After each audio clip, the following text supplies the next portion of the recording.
Rajkamal Gupta ji, survey report जब सामने आएगी, जो भी सच होगा वो स्वीकार्य होगा हर किसी को, आपको लगता है? बिल्कुल। देखिए, ये जो सर्वे हो रहा है, ये ये सत्य को साबित कर देगा कि ये मंदिर था और मंदिर है और मंदिर रहेगा।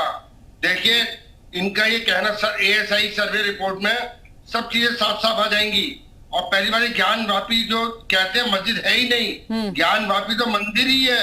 आप कभी देखिए तो जो नंदी जी के मुंह है, मुंह होता है वो शिवलिंग की तरफ होता है। कितने साक्ष्य हैं। आप मंदिर के उसके मंदिर का हिस्सा देखिए, पश्चिमी दीवार देखिए, सबके ऊपर साफ साफ ये है कि ये मंदिर है। तो अब इसमें तो मैं तो कहता हूँ एएसआई सर्वे से सब चीज साफ हो जाएगी। और मैं तो कहता हूँ अपने भाइयों से इनको स्वागत करना चाहिए जिस दिन रिपोर्ट आ जाए, और इस मंदिर को मंदिर मान के हिंदुओं के हवाले कर देना चाहिए। लो भाई, ये हमारी गलती थी, अब इस गलती का हम सुधार कर रहे हैं। लेकिन आप जो कह रहे हैं राजकमल जी, क्या ये वाकई इतना आसान है? देखिए, निचली अदालत के फैसले को चैलेंज किया गया हाई कोर्ट में, हाई कोर्ट ने भी फैसला बरकरार रखा। हाई कोर्ट ने कहा कि एसआई सर्वे करेगी, एसआई की तरफ से आश्वस्त किया गया, हलफनामा भी दिया गया है, सारी बातों का जिक्र किया गया कि किसी भी तरीके का कोई नुकसान नहीं पहुंचाया जाएगा। सुप्रीम कोर्ट में बावजूद इसके सुनवाई हुई, कोर्ट ने भी दलीलें सामने रखी। उन्होंने कहा कि हमें नहीं लगता कि हमें दखल देना चाहिए, एसआई टीम सर्वे करे, बस ये सर्वे है। वर्शिप एक्ट 1991 का भी जिक्र किया गया। लेकिन इतना आसान है क्या सर? आपको लगता है कि दूसरा पक्ष भी इस सर्वे को स्वीकार कर पाएगा? मैं वही कह रहा हूं, दूसरे पक्ष को स्वीकार कर लेना चाहिए। इससे अच्छा मौका नहीं मिलेगा। हिंदू समाज के साथ मिलके इस बात को मान लेना चाहिए कि ये शिवलिंग है, ज्योतिर्लिंग है, आपके हवाले। देखिए, इस सर्वे रिपोर्ट से सत्य पर असत्य पर सत्य की जीत होने वाली है। उससे पहले ही, ये रिपोर्ट आने से पहले इनको अपने आप इसको दे देना चाहिए हिंदू समाज को। ठीक है, तो हमारे साथ रिपोर्ट मान लेनी चाहिए। ठीक है, प्रोफेसर ओंकारनाथ सिंह भी जुड़े हुए हैं। सर, आपका भी इस पे मैं रिएक्शन चाहूंगी कि आप बताइए इस पूरे मामले को किस तरीके से आप देखते हैं, किस दिशा में जाते हुए देख रहे हैं, क्योंकि अभी तो सर्वे शुरू हुआ है। जहां तक एएसआई का प्रश्न है, माननीय न्यायालय के निर्देश पर एएसआई अगर वहां पे सर्वेक्षण का कार्य कर रही है तो वहां पे वीडियोग्राफी और फोटोग्राफी भी कराई जा रही होगी। एक बड़ी टीम है विशेषज्ञों की, वो विशेषज्ञता के साथ कोई त्रुटि न हो, जैसा कि हलफनामा उन्होंने कोर्ट को दिया है, वो अपनी विश्वसनीयता को बरकरार रखते हुए जो भी साक्ष्य प्राप्त होगा उसे न्यायालय को सौंपेंगे। और मैं समझता हूं कि साक्ष्य निश्चित रूप से जो वहाँ भित्ति चित्रों पर दिखाई पड़ रहा है उसकी वो पुष्टि करेंगे, ऐसी मेरी मान्यता है। ठीक है, अब हमारे साथ अजरा मोबिन भी जुड़ चुके हैं, मुस्लिम स्कॉलर। बहुत स्वागत है अजरा जी आपका। और आज हम ज्ञान वापी को लेकर के चर्चा कर रहे हैं और सुप्रीम कोर्ट की तरफ से भी ये कहा गया है कि एसआई सर्वे करे। आगे इस चीज को कैसे आप लोग देखती हैं और आप लोगों की आगे की क्या तैयारी है? सर्वे का जो भी रिपोर्ट होगा वो स्वीकार होगा आप लोगों को? देखिए, बिल्कुल, अभी बहुत सारी मुख्तलिफ और भी अदालतों ने ये किया है, बहुत सारी चीजें गई हैं। अब बिल्कुल उस पर तैयार है, सुप्रीम कोर्ट जो करेगा उसको तो मानना ही पड़ेगा। और पूरी उम्मीद करते हैं कि इस पर जो भी फैसला आएगा वो हक में होगा। अदालत तो न्याय ही करेगी सबके साथ। हाँ, तो इंतजार भी हमें भी उनका इंतजार है। लेकिन इसके पहले जब बाबरी मस्जिद का मामला आया हुआ था तो वहां पर देखिए आस्था के नाम पर जजमेंट आया था। बहुत गंभीर आरोप लगा रही हैं आप। सुप्रीम कोर्ट की तरफ से, संवैधानिक बेंच की तरफ से वो फैसला सुनाया गया था और आप कह रही हैं कि आस्था को ध्यान में रख करके ये जजमेंट दिया गया था। सुप्रीम कोर्ट का ये था कि आस्था के बिना पर ये जजमेंट हुआ था। राजकमल गुप्ता, मैं नहीं कह रही हूँ, ये ऐसा मत बोलिए।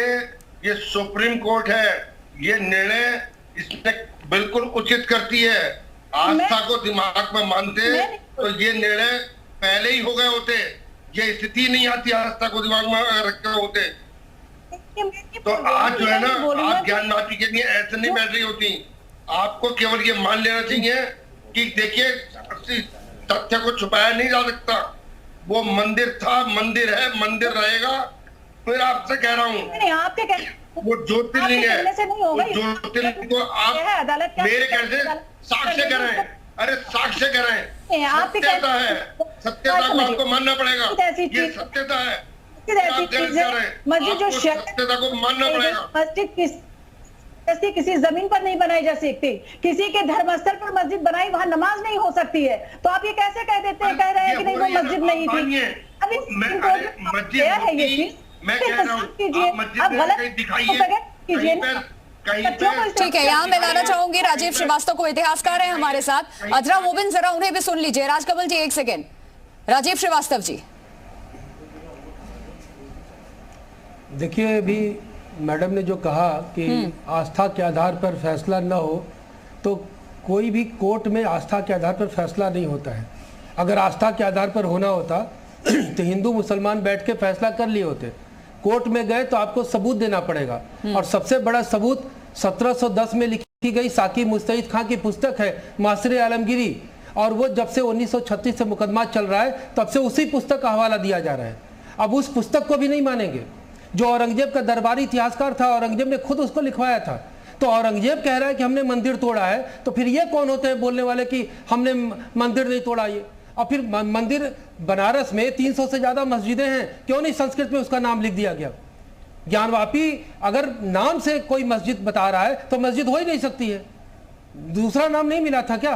अंजुमन इंतजामिया कमेटी में तो आपने अरबी वर्ड का इस्तेमाल कर लिया, लेकिन मंदिर मस्जिद का नाम रखने में आपने ज्ञानवापी का इस्तेमाल क्यों किया? दूसरी चीज कि मैं कहना चाहता हूँ कि जब औरंगजेब ने, जब इन्होंने कहा ना कि नमाज नहीं हो सकती, तो नमाज तो कभी जायज ही नहीं हो सकती है। इसलिए नहीं जायज होगी, दुनिया की कोई मस्जिद जब तक जमीन से जुड़ी हुई नमाज नहीं पढ़ी जा सकती है। और औरंगजेब ने बदनीयती से मंदिर को तोड़ा था, इसलिए नमाज पढ़ते समय नियत देखी जाती है। नियत खराब थी, और उसके बाद जो मुगलों को जिन्होंने माना आश्रय दिया उनकी नियत खराब थी, इसलिए नमाज कैसे हो सकती है? और नीचे शिवलिंग है, नीचे मूर्तियां हैं, हर हर महादेव का नारा लग रहा है। आप ज्ञानवापी परिसर में मंदिर बनी क्यों? कैसे बना दी गई मस्जिद बना दी गई? अबुल हसन को सुनिए, अबुल हसन को चिट्ठी लिखा औरंगजेब ने, वो चिट्ठी अभी भी मौजूद है, वो चिट्ठी अभी भी मौजूद है, पढ़िए जाके। बिना पढ़े में तय करिए आप मत करें, बस आपने अदालत पे तहमत लगा दिया कि अदालत उसके आधार पर फैसला करे। ये मामला गया कि अदालत तय करे, उसको सर्वमान्य है। मोहम्मद गोरी से लेकर के औरंगजेब तक ने मंदिर को तोड़ा, उसको विध्वंस किया।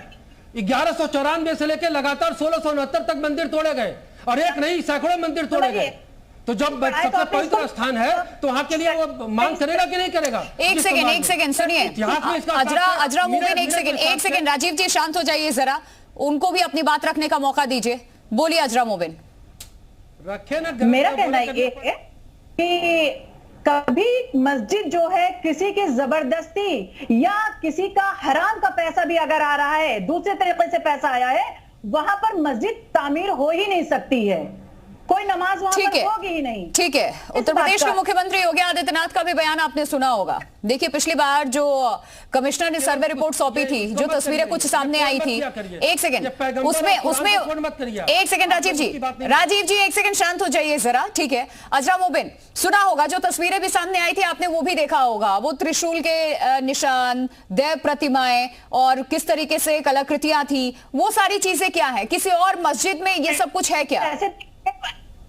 मंदिरों के पीछे बौद्ध मंदिर आपको मठ नजर आएंगे, उसका क्या होगा फिर अगर इस तरीके से बातें होंगी? मेरे सवाल का ये जवाब ही नहीं है मैम। अजरा मोबिन, हर मस्जिद में इस तरीके की आकृतियां देखने को मिलती है क्या?